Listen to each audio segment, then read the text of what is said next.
Okay, good morning ulit. Let's continue yung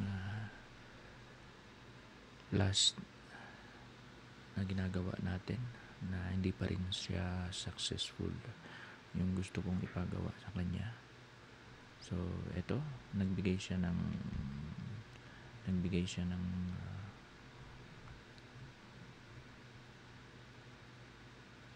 mga gustong ipagawa. So, reply lang natin. Yes. I want you to add the parameters once the other pending order was cancelled. Put back again that pending order but with double lot size.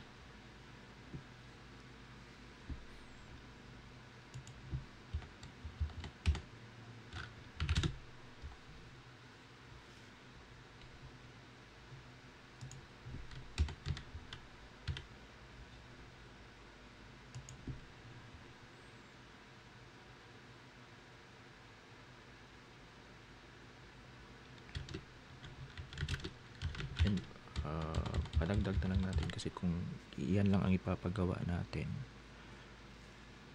masasayang yung limit natin per day na konti lang, tapos dagdag na lang natin. So also I want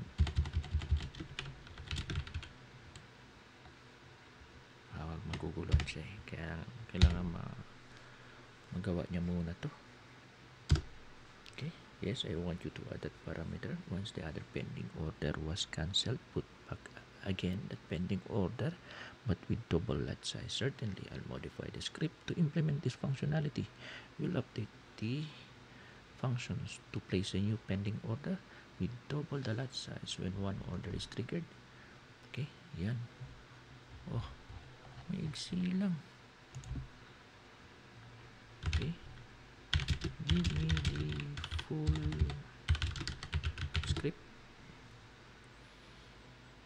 Okay, this updated the function does the following. When a buy order is triggered, it cancels the existing sell order. It immediately places a new sell stop order at the original range low. The new sell stop order has double the original lot size. So, kakopy natin to ha. Kakopy natin to. Lagay natin sa notepad yan.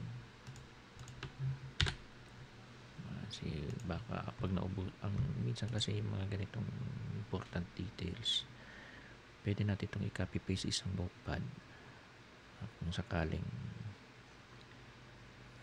gusto nating ipagawa ulit sa ibang AI like ChatGPT. Pwede nating i-copy paste to at pagawa sa kanya. So yun. Okay, copy natin.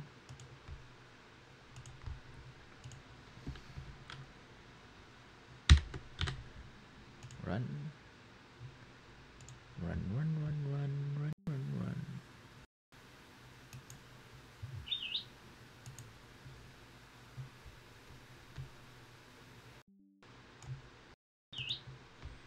Ayan, nag-message yung misis ko.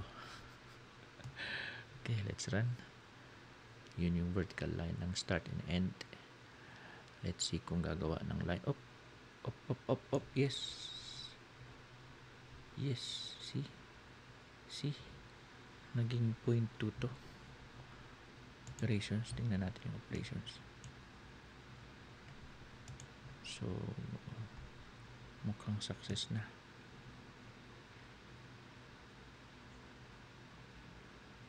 Ba't wala siyang TP?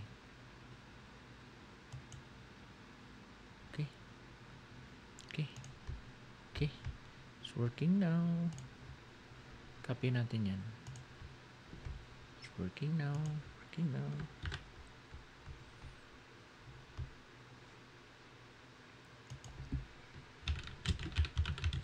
It's it's working now, but there is no take profit.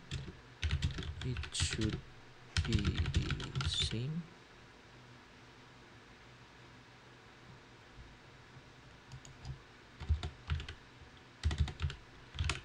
It's working now, but there is no take profit.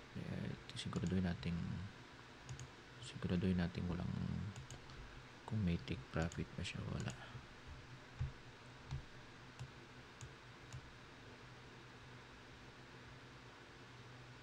Tingnan muna natin ng mabuti, okay?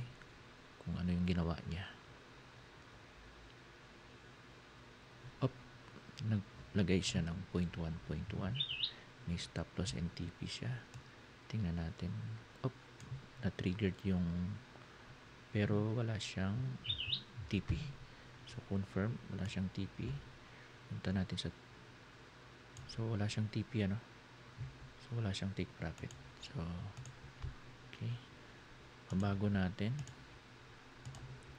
It's working now, but there is no take profit. It should be the same take profit for all the trades as the user. It's working now, but there is no take profit. It should be the same. Should be same for all the trades, for all the existing trades. And also I want to add, yan na lang muna kasi pakiramdam ko mauubos na yung limit ko. So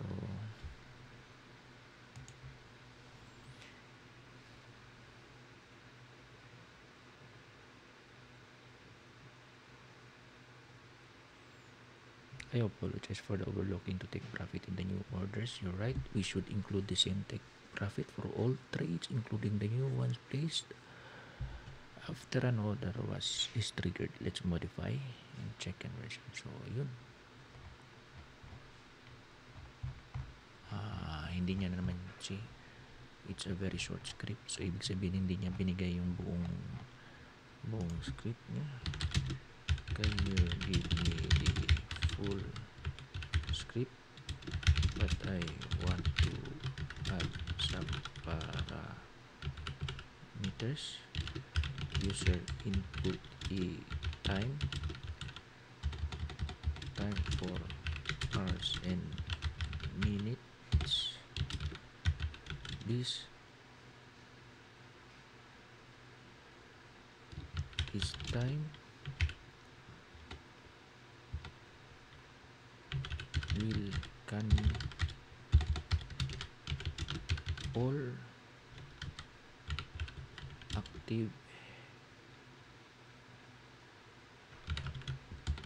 active or existing trades. This time will check if there is existing trades, and if there is existing trades, all existing trades will exit right away on this time. Yun yung minimal script, but I want to add some. Okay, sabi ko kasi itong binigay niyang huli ang iksi-iksi lang, hindi to yung full script. So ang sabi ko, can you give me the full script, but I want to add some parameters. User input a time for hours and minutes. This time will check if there is existing trades, and if there is existing trades, all existing trades will exit right away on this time. So gusto kong, kung yung user ayaw niyang ipatakbo yung existing trades niya hanggang kinabukasan, so itong oras na to will cancel all existing trades kung meron. Importante itong will check, okay? Kasi kung hindi niya iti-check to, mag-e-error to.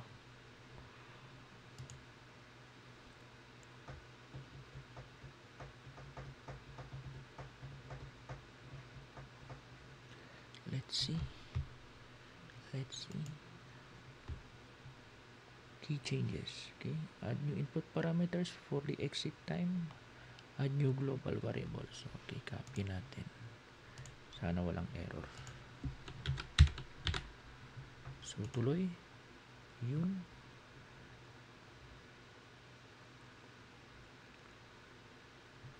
For exit hours. Ayan, exit hours and input for exit. Meron na. So, input exit hours at 1800. Lagyan natin ng 2100 hours. Okay. Start. See?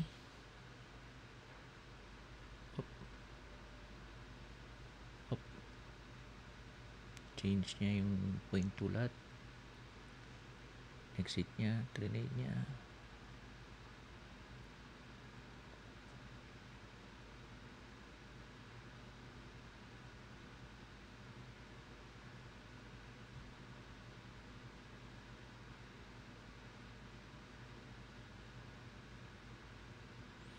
Let's in the second day, trigger ulit. Boy, ba't double siya?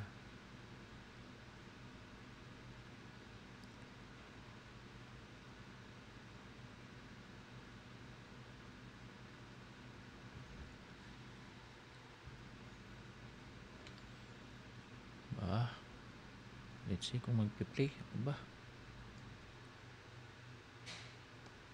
Kumita ng 1,100 na yun. Nag-work tong strategy na to.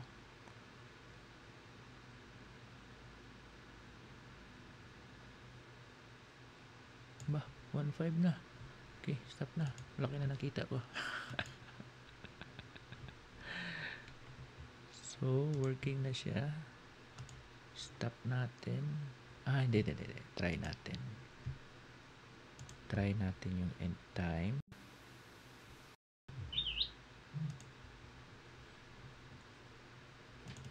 Sabihin natin 6.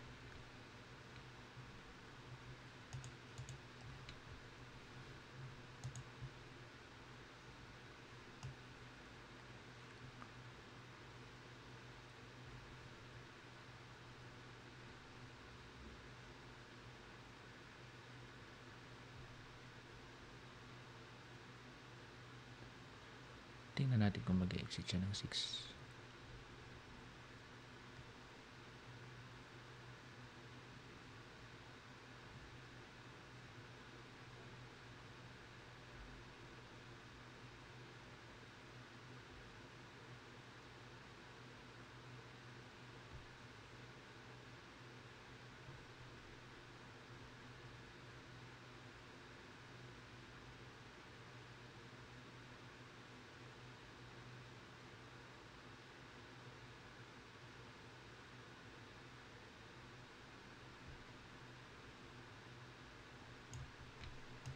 Konto agad may kita talaga siya. So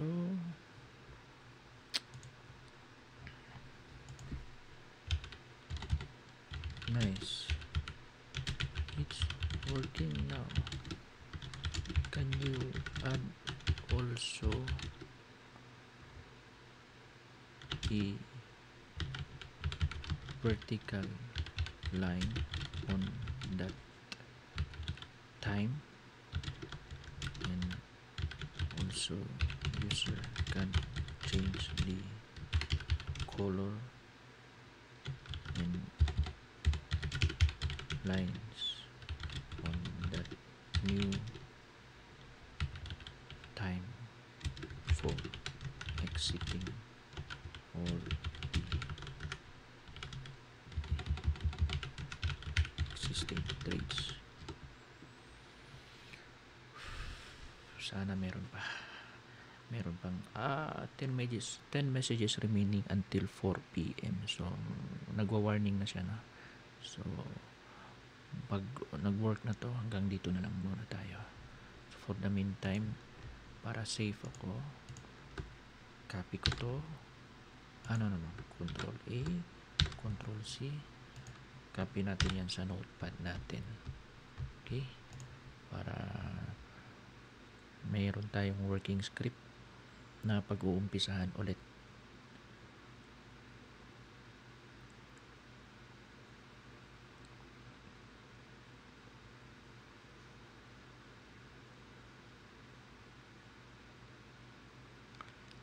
Medyo mababagal na nga rin din siya. So, ganun ka-powerful yung AI, kusa na siyang yan yung gagawa ng script na yan, ang haba-haba ng script na yan. So, kung tayo yung gagawa niyan, siguro may mga mabibilis na encoder yung mga programmer talaga. May mga mabibilis. So, kayang gawin ng isang araw yan. So, nakopy na natin.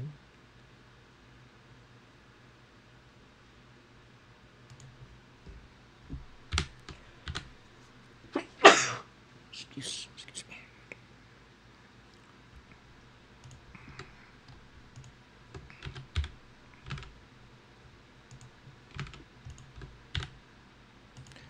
Let's see. Exit R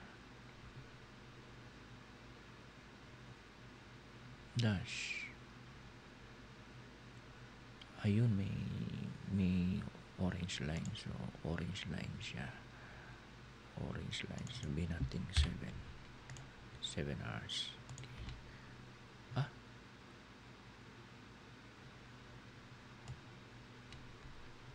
Ayun. Exit agad siya dito.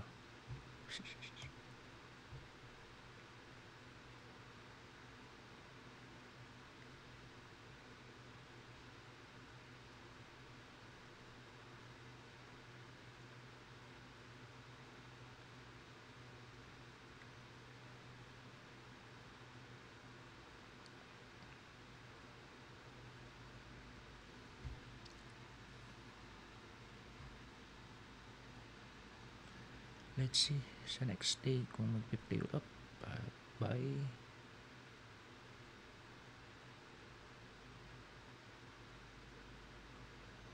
Triggered.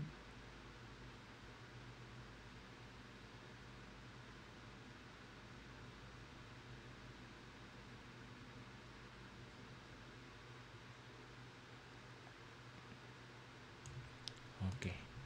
It's working now. So, copy natin yan. Paste ulit natin sa... So, merong 9 messages tayo. So, pwede pa. Another time. Kasi napansin ko may existing trades tayo, Kung halimbawa, dagdag natin. Okay.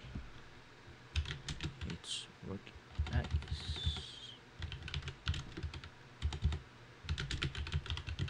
Working.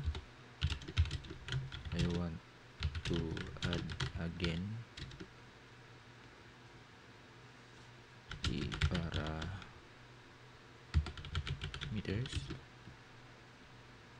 User can input a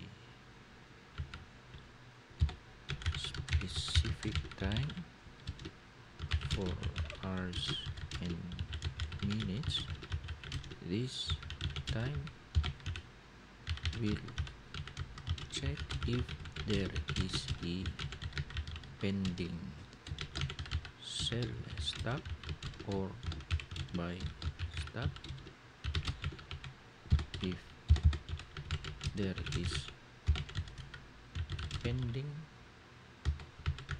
order on that time, it will cancel or exit all pending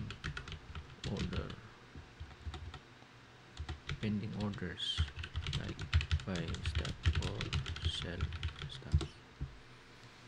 Okay, papadagdag tayo ng isang parameters. User naman ulit maglagay ng isang oras ulit. So, dalawang exit na to, isang exit ng kung merong existing pending orders at isang exit naman kung i-exit lahat ng existing trades. Iba yung existing na trades at saka iba din yung existing pending order. So dalawa yan, ongoing trade saka pending trade. So let's see.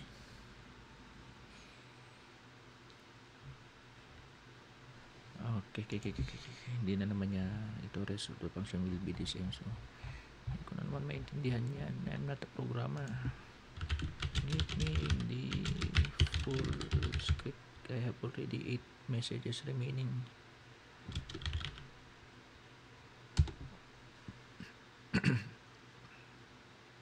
So 7 messages remaining until 4 p.m. Ano ba? 4 p.m. So 1:24 p.m. pa ngayon. So may 8 messages ako hanggang 4 p.m. At pagdating ng 4 p.m. magre-reset agad ulit yan. Pero hindi ko alam yung maximum messages na may bibigay. So hindi ko alam ang detalye na yan. Pero mahaba na rin to. Continuation to ng previous na video. Until now hindi pa ako tumitigil. In-stop ko lang yung recording. Tuloy-tuloy lang ngayon. So nakakailang script na yung binigay na ito.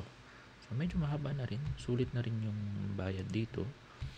Bayad ko dito sa AI na to is $20 per month. So first week ko pa lang tong ginagamit. So sinubukan ko kasi yung ChatGPT, $20 din per month.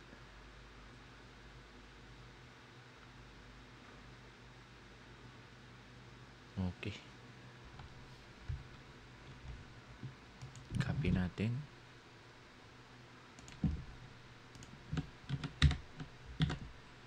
Run. Yun. Purple. Cancel. Okay. Purple siya. So may cancel. So yung exit hours, lagay natin ng 21. So for canceling orders, sabihin natin 6 0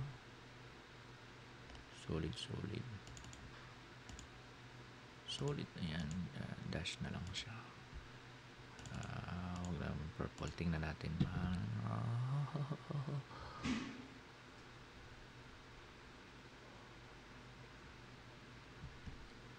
Yung madali natin makita, ma-establish natin na. So let's see.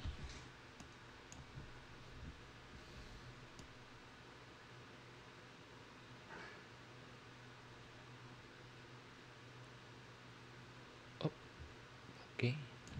Take siya ng sell. Pending ng buy. May TP. Stop loss. So tingnan natin.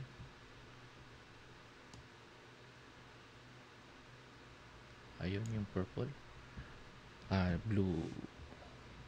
So dapat i-cancel niya lahat ng pending orders na yan. Okay? Kung aabot to. Hindi. So na-take niya yun.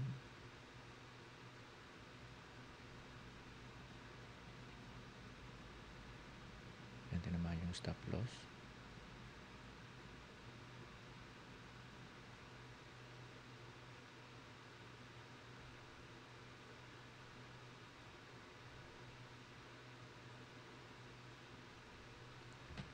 So sell. Ba't to? Hindi siya nag-take ng buy.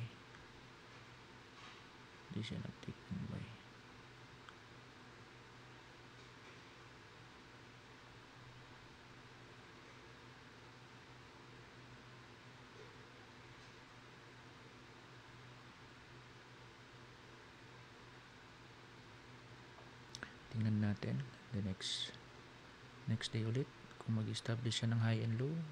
Up. Buy 15, 30. Okay, good. Hit. Kinancel niya. Nakita ko, kinancel niya. Kinancel niya yung pending order. Good.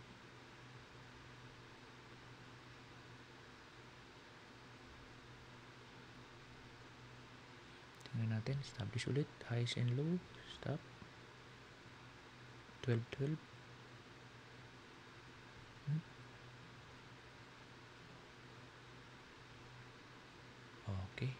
Kinancel niya lahat pagdating dito. So, good. Good. No trades now. It's working.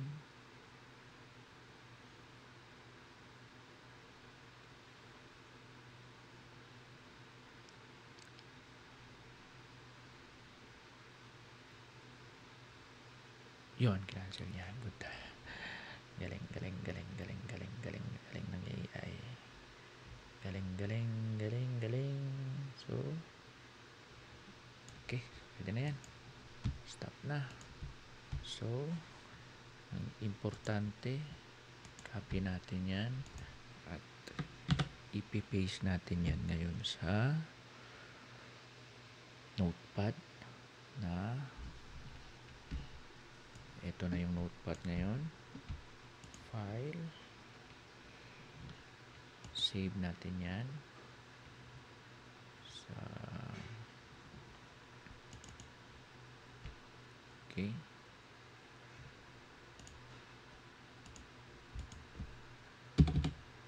Version 2.0. Okay, save. Okay,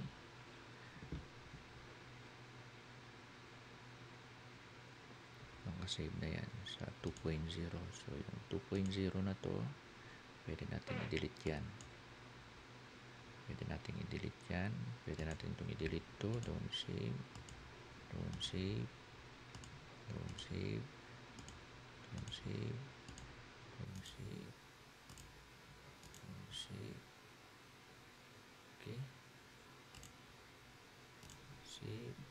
So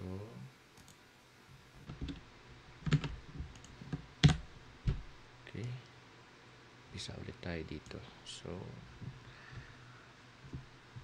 hanggang dito na lang muna. We'll continue next kung ano idadagdag natin na gusto nating ipadagdag sa expert advisor natin. So ang kulang na lang dito is kasi yung response niya tumigil na siya. So until 4 o'clock, balik tayo ng 4 o'clock, continue tayo ng recording. Ang kulang na lang dito is yung maganda merong trailing stop tsaka break even. So kung at a certain point gusto ng user na may break even palagi sa trades niya, pwede natin ilagay. So break even at ang importante yung trailing stop. Masisecure yung profit palagi ng so continuation natin to sa third video natin. So mamaya pag na-reset na tong message natin, kasi alam ko hindi na to gumagana kasi magre-reply siya na hanggang 4 dito. So the script now includes the functionality we've discussed. Establish a time range for each day to determine high and low. Place buy, stop and sell sa order at the high and low of the range. Implements a risk-based logic. Pero nahinto siya dito. So stop natin. Hindi natin to i-exit tong browser na to. Ano? So hanggang 1:32 pa tayo ngayon. 4 o'clock. By 4:30 or 5 balik tayo. Magre-record tayo ulit. For the meantime, stop muna tayo. Mamaya tuloy natin. Happy trading sa lahat.